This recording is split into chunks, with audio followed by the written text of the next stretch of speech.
Praise the Lord. हमारे मध्य pastor Sunny और sister Sheeba जो छत्तीसगढ़ से हैं, हमारे मध्य छत्तीसगढ़ से आए हैं। इस समय में सिस्टर शीबा को लाइन में स्वागत कर गीत के द्वारा परमेश्वर की महिमा करेंगे। एंड सिस्टर शीबा आप गीत के द्वारा परमेश्वर की महिमा करें। उसके बाद पास्टर सन्नी वचन के से हमसे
थैंक यू।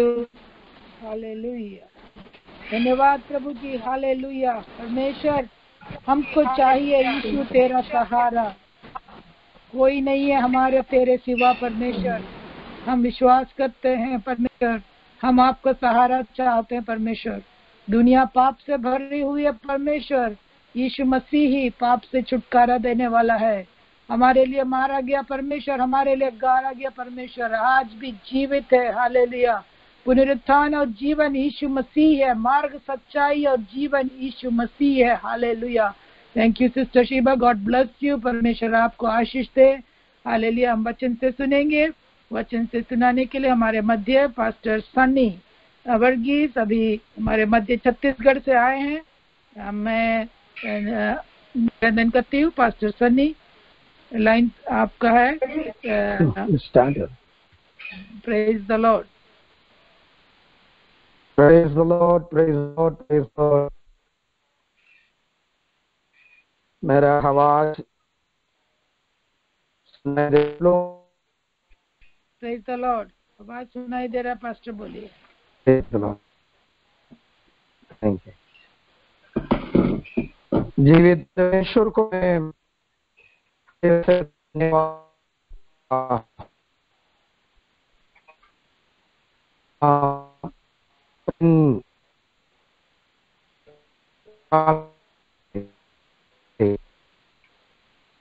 लाइन को नेतृत्व करता हुआ सभी अभिषिक्त लोगों के लिए मैं हृदय से धन्यवाद देता हूं। विशेष तौर से पास्टर साजन जी और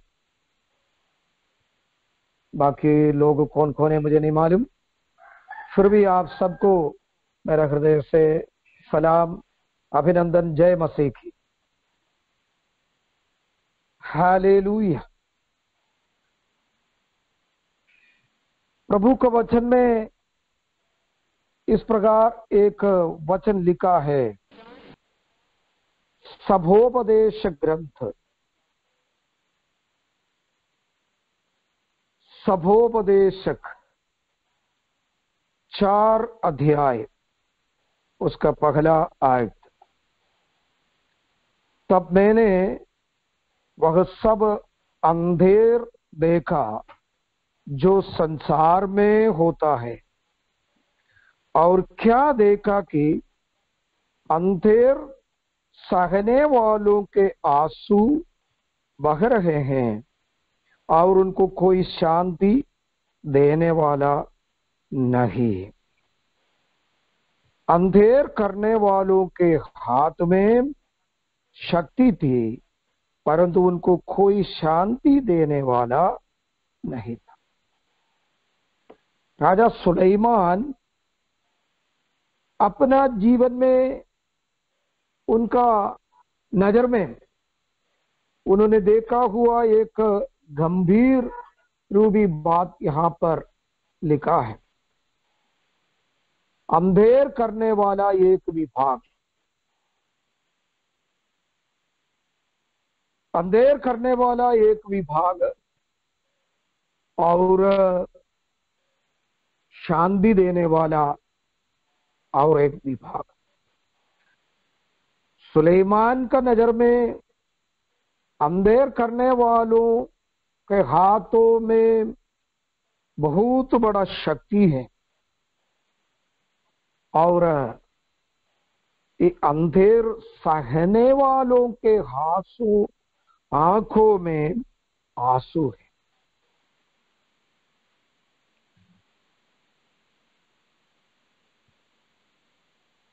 बहुत बड़ा एक समस्या है। एक विभाग में शक्ति है और एक विभागों का आंखों में आंसू है। Praise the Lord. यहां आंसू बहने वालों के लिए बहुत जरूरत है शांति देने वाला। सुलेमान का नजर में शांति देने वाला नहीं, लेकिन हम जानते हैं यीशु मसीहा शांति का राजकुमार, परमेश्वर के आत्मा, पवित्र आत्मा हमारे लिए एक सहायक और शांति देने वाला। उत्पत्ति किताब में एक एलियाजर और रिबका है, ऊंट के ऊपर बिठाई और दर्दनाक यात्रा छावनी तक पहुंचाना है। एलियाजर जैसा रिबके को हिम्मत दिया, हियाव दिया, स्वांधना दिया और शांति दिया, और उस छावनी में, इसहाक के छावनी में पहुंचाया समान पवित्र आत्मा हमारे साथ है। और आमीन, प्रभु यीशु मसीह हमारे साथ है, शांति देने वाला। इसलिए अंधेर करने वालों का शक्ति हमें ज्यादा प्रबल होने नहीं देता है। यहाँ हमारे बीच में इस प्रकार का एक समस्या हुआ, शायद आप लोगों को मालूम होगा, और मैं प्रार्थना निवेदन वहाँ मलयालम में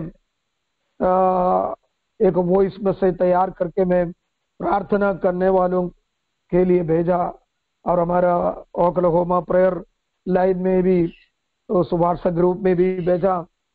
तो आप सब प्रार्थना किया, वो उस प्रार्थना का उत्तर कैसा मिला मैं उसका वर्णन करना चाहता हूँ। ये 10 तारीख हमारा एक बुजुर्ग पिताजी प्रभु में सो गया, उनको हार्ट अटैक हुआ। इधर हमारा भारत का फ्राइडे दोपहर को करीब 12 बजे हार्ट अटैक हुआ। हॉस्पिटल लाते समय वो प्रभु में चले गए। उसका पार्थिव देह को घर में ले जाके रखा और सब बंधुगण को बुलाया, और सैटरडे 11 तारीख सुबह 10 बजे उसका अंतिम संस्कार का कार्यक्रम रखा गया। मैं 10 बजे वहां पर पहुंचा तो वहां बहुत बड़ा भीड़ को देखा और विधायक को देखा तो मैं समझा कि शायद घर वालों से मिलने के लिए आया। लेकिन मैं घर के पास गया तो मुझे मालूम हुआ कि यहाँ बहुत बड़ा समस्या को लोग खड़ा किया। गांव वाले, विरोध करने वाले वहां पर भीड़ गया, और हमारे विश्वासी उधर ज्यादा लोग नहीं है, 18-20 लोग हैं, एक ही परिवार का 4 भाई लोग और उसका परिवार, और ये पिताजी और माताजी इत्यादि लोग वहां पर आराधना बैठते हैं। तो वे लोग वापस घर वापसी के रूप में हिंदू धर्म में मिलना है, और हिंदू धर्म रीति रिवाज के अनुसार दफन कार्यक्रम होना है करके दबाव किया। तो हमारा विश्वासी आगे पीछे कैसा करेंगे, क्या करेंगे, किस प्रकार करेंगे। उसका डेड बॉडी रखने का ताबूत भी तैयार हो गया था, बॉक्स भी तैयार हो गया था, लेकिन कैसा करेंगे, क्या करेंगे, बहुत बड़ा हंगामा उन लोग प्लानिंग किया। तो वहां में बहुत लोगों को प्रार्थना निवेदन की, और गांव के सब लोग आया, और प्रशासन, पुलिस प्रशासन को सूचना दिया। हमारे यहाँ एक क्रिश्चियन एसोसिएशन है, एसोसिएशन का मुख्य अधिकारियों को बुलाया, और हमारा ग्रामीण क्षेत्र में एक संगठन है, उस संगठन में भी सूचना दिया। तो ये दोनों संगठन सामने आया और पुलिस को बुलाया। पुलिस प्रशासन एक टीम आ गया, समझाने की कोशिश किया तो वे लोग तैयार नहीं हुआ, और पुलिस प्रशासन कहा कि अपना आप लोगों को पट्टा जमीन है तो पट्टा जमीन में गड्ढा खोदो और दफनाओ। तो एक जगह में गड्ढा खोदने के लिए गया, वहां उन लोगों का कब्रिस्तान का आसपास में था तो वहां पर मना किया, वो गड्ढा छोड़ के फिर वापस आया और दूसरा पट्टा वाला जमीन में और गड्ढा खोदा, थोड़ा सा बाकी बचा था लेकिन लोग वहां पर भिड़ गया, गड्ढा खोदने वालों के को मारने का कोशिश किया, हम सबको मारने का तैयारी किया और गड्ढा कंप्लीट होने से पहले मैं प्रार्थना करके डेड बॉडी को ताबूत में जो बॉक्स में रख के ढक्कन लगा के पूरा पैक किया। लाइन कट रहा है, सॉरी सॉरी सॉरी सॉरी। तो वहां का लोगों का कहना है कि मसीह लोगों को दफनाने के लिए मट्टी देगा तो ये मट्टी अपवित्र हो जाएगा, अशुद्ध हो जाएगा, इसलिए ईसाई धर्म वालों को गाड़ने नहीं देंगे। और इस गांव का पूरा अधिकारी और इस गांव का मट्टी के अधिकारी पुजारी है और पुजारी का पूजा के द्वारा गांव बसा है और पुजारी के द्वारा यहाँ फसल होते हैं और पुजारी के द्वारा ये सब कुछ हो जाता है। इसलिए पुजारी जहाँ पुजारी अपने देवी से पूछकर जहाँ गड्ढा खोदना है वहां पुजारी आके गड्ढा खोदेंगे और पूजा करेंगे, पूजा विधि के अनुसार दफनाएंगे। इस प्रकार शाम तक वाद विवाद हुआ तो पुलिस प्रशासन भी परेशान हो गया, हम लोग भी परेशान हो गया और बोला कि मुख्यमंत्री आएगा तो भी, कलेक्टर आएगा तो भी हमारा कहने के अनुसार ही दफन होगा, नहीं तो दफनाने नहीं देंगे बोल के वो लोग एकदम जीत में आ गया। 2-3 बार वो लोग मारने के लिए तैयार हो गया तो भी प्रशासन हमको बचाया और विवाद चलते रहा। आखिरी में बोला कि तहसीलदार आके बोला जमीन सरकार का है, जमीन दिखाओ, नहीं तो हम लोग जाके जमीन दिखाएंगे, गाड़ेंगे बोलकर चिल्लाया। तो वहां बोला कि फलाना जगह में वो एक कब्रिस्तान है, वो कब्रिस्तान के किनारे में ले जाके गड्ढा खोदो, लेकिन पुजारी आके पूजा करके पुजारी गड्ढा खोदेगा और पूजा विधि के अनुसार दफन होगा और डेड बॉडी को ले जाओ और डेड बॉडी और घर वाला और उसके अलावा दूसरा कोई वहां पर प्रवेश नहीं कर सकता। तो पुलिस प्रशासन आकर हमको बोला कि ये पार्थिव देह को, इस लाश को गाड़ना है तो कैसे भी करके तुम लोग गाड़ो।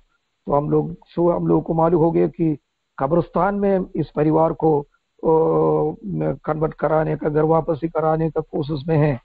तो वो समझकर हम लोग घर वालों को बोला कि ऐसा नहीं हो सकता।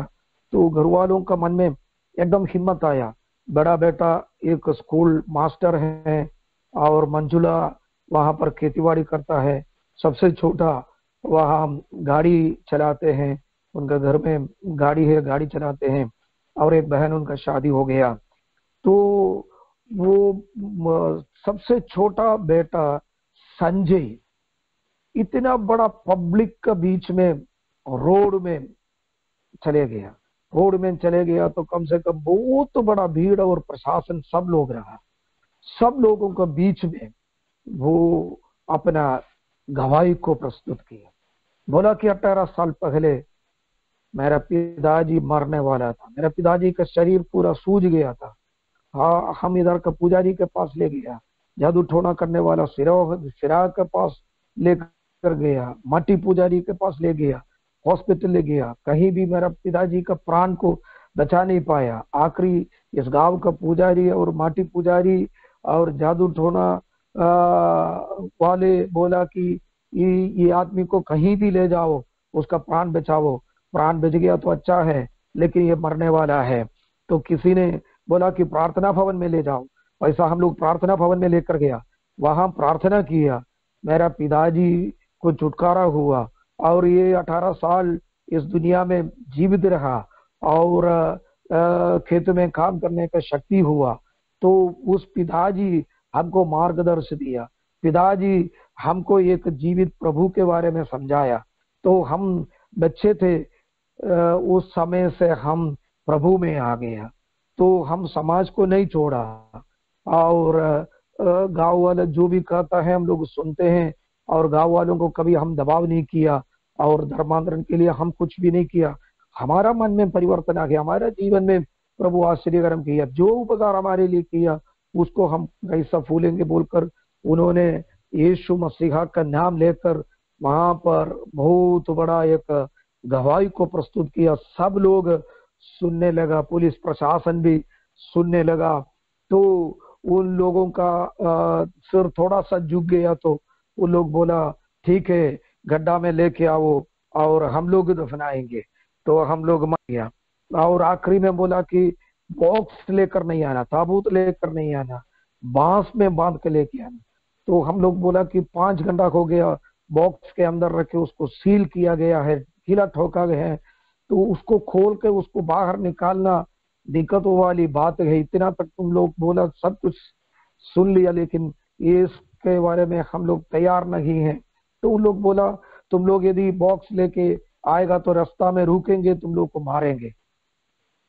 तो हाँ, हम लोग बोला मारना है तो मारो, हम लेके आ रहे। पुलिस प्रशासन जाके उन लोगों को बहुत समझने के बावजूद ये उन लोग बोला कि क्रूस नहीं लगाना, प्रार्थना नहीं करना, प्रचार नहीं करना, कुछ नहीं करना, चुपचाप जाकर गड्ढा में तुम्हारा डेड बॉडी को रखो बोला। तो हम लोग बोला ठीक है। वहां हम लोग लेके गया तो तहसीलदार और पुलिस प्रशासन सब हमारे सिक्योरिटी के लिए रहा, और हम लोग ले जाके सीधा गड्ढा में रखा, और मन में प्रार्थना करके उस डेड बॉडी को मिट्टी में सौंप दिया। और हम लोग वापस आया, घर वालों को थोड़ा हिम्मत दिया। कल तो वो लोग उस दिन से प्लानिंग किया कि इन लोगों का कंडोलेंस मीटिंग में हम वादा करेंगे और दबाव करेंगे, और डेड बॉडी को गड्ढा से निकलवाएंगे। डेड बॉडी को गड्ढा से निकलवा के उस बॉक्स को हटा के पूजा विधि के अनुसार क्रियाक्रम बोलता है, तो वो क्रियाक्रम करके इधर बाल देता है, तो बाल मुंडन करवा के उसी प्रकार का कार्यक्रम करवाएंगे। उसके लिए वो लोग दबाव किया, और दबाव करके वहां पर बहुत बड़ा हंगामा करने का फिर कोशिश किया। तो तहसीलदार और पुलिस प्रशासन को पता चल गया, तो वे लोग वहां पर जाके बोला कि हमारा नेतृत्व में गाड़ा गया हुआ ये डेड बॉडी दोबारा गड्ढा खोद के तुम लोग बाहर निकाल के तुम्हारा क्रियाक्रम करने का कोशिश करेगा तो हम FIR दर्ज करेंगे, तुम लोगों को गिरफ्तार करेंगे, तुम लोगों को ले जाएंगे। बहुत बड़ा कानून का विरुद्ध है करके उन लोगों को समझाया। तो इतना में वहां पर प्रभु बहुत बड़ा एक आश्चर्यकर्म किया। मतलब 11 तारीख ये डेड बॉडी दफनाने के लिए वो लोग जगह मांगा, जगह नहीं दिया, तो पट्टा वाला जमीन में गाड़ने के लिए तैयार किया और गड्ढा भी खोदा। तो वहां का सरपंच वहां खड़े होकर 2-3 मुख्य लोग खड़े होकर बोला कि यदि हमारा ये मट्टी अशुद्ध हो जाएंगी और मसीह धर्म के अनुसार ये मट्टी में दफनाएगा तो हमारा ये मट्टी तुम्हारा पट्टा वाला जमीन है तो भी मट्टी अशुद्ध हो जाएंगी, अब पवित्र हो जाएंगे, तो हमारा घर में मृत्यु आएगा तो कौन उसका जवाबदारी लेंगे। तो हम लोग चुपचाप हो गया। प्रशासन उन लोगों को समझाया, लेकिन उन लोगों के मन में यही बात है कि हमारा घर में मृत्यु आएंगे, मृत्यु आएंगे, मृत्यु आएंगे बोल के। तो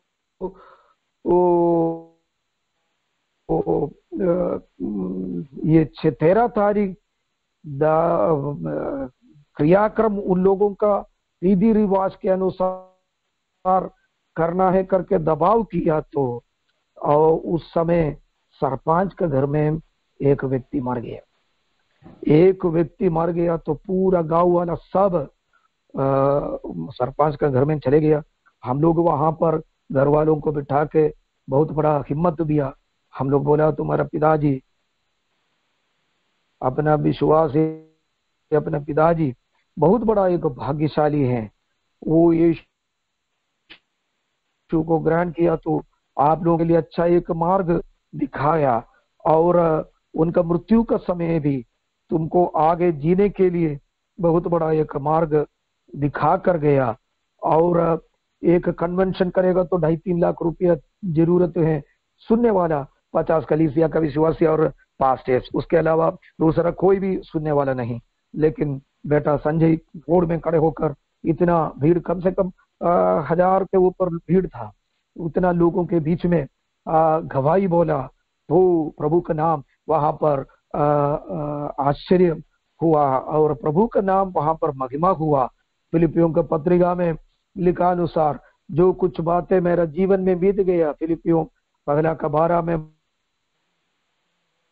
पौलुस अपना जिंदगी के अनुभव से उस वचन को लिखा और पवित्र आत्मा हमारे लिए दिया।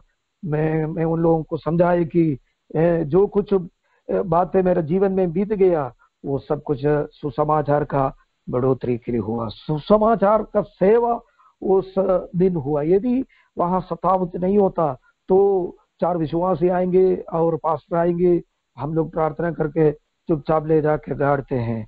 लेकिन ये अनुभव में संजय को इतना बड़ा गवाही प्रस्तुत करने का मौका प्रभु ने दिया, और इतना बड़ा कांड वहां पर हुआ तो भी प्रभु का हाथ, उस प्रभु का जो शांति देने वाला प्रभु का हाथ हमारे साथ अनुकूल में रहा करके उन लोगों को समझाया।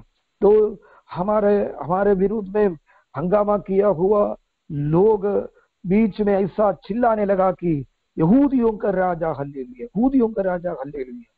तो मैं अपने विश्वासियों को समझाया कि यहूदियों का राजा हल्लेलुया करके इन लोगों को मुंह से चिल्लाया तो वो भी प्रभु का कार्य है। तो प्रभु इस अथावत के बीच में प्रभु के आत्मा है, तो उसी प्रकार उन लोगों को समझाया। तो इस वचन के अनुसार एक तरफ अंधेर सहने वालों का आंसू बह रहा है और अंधेर करने वालों का हाथ में बहुत बड़ा शक्ति है। छत्तीसगढ़ का हर एक जिला, तहसील, ब्लॉक इत्यादि जगह में बहुत बड़ा जुलूस कल और आज वे लोग तैयार किया। दुर्ग, रायपुर पूरा हिला हिला के वे लोग रैली को तैयार किया और धर्मांतरण के खिलाफ में वो लोग रोड छत्तीसगढ़ में हो रहा है और कांग्रेस उसके लिए सबूत मांग रहा है, दबाव करके किसी का भी धर्मांतरण हुआ तो सबूत लेके आओ करके कांग्रेस कहता है। बीजेपी कहता है कि धर्मांतरण हो रहा है और धर्मांतरण को रोकना है। तो एक शक्ति प्रकटन ये लोग तैयार किया। एक मुट्ठी में उसका पोस्टर प्रेयर लाइन में डाला था, तो वो लोग बोलता है कि ये मुट्ठी चर्च को तोड़ने का है। कितने की चर्च को तोड़ फोड़ किया, कितने की चर्च के अंदर घुस के बहुत बड़ा हंगामा किया और करीबन 12-13 पास्टर सभी हमारे छत्तीसगढ़ में जेल में हैं।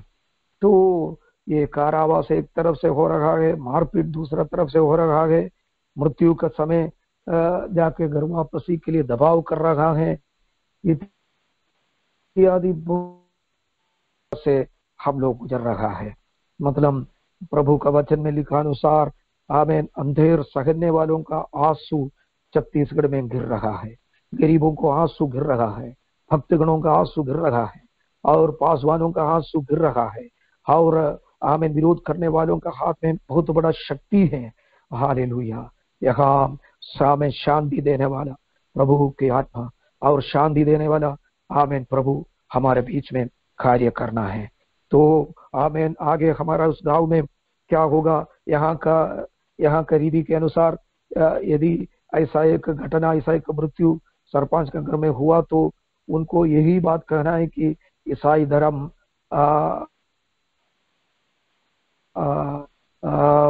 मिट्टी को अपवित्र किया, मिट्टी को अशुद्ध किया, और दफनाए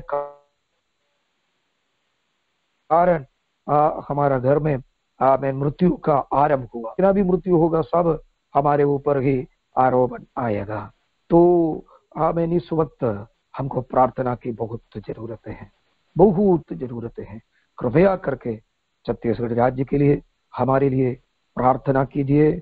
आमेन। प्रभु इस वचन के द्वारा आप सबको आशीष प्रदान करे और हमारे लिए प्रार्थना निवेदन रखते हुए मेरा शब्द को यहाँ विराम करता हूँ। Praise the Lord.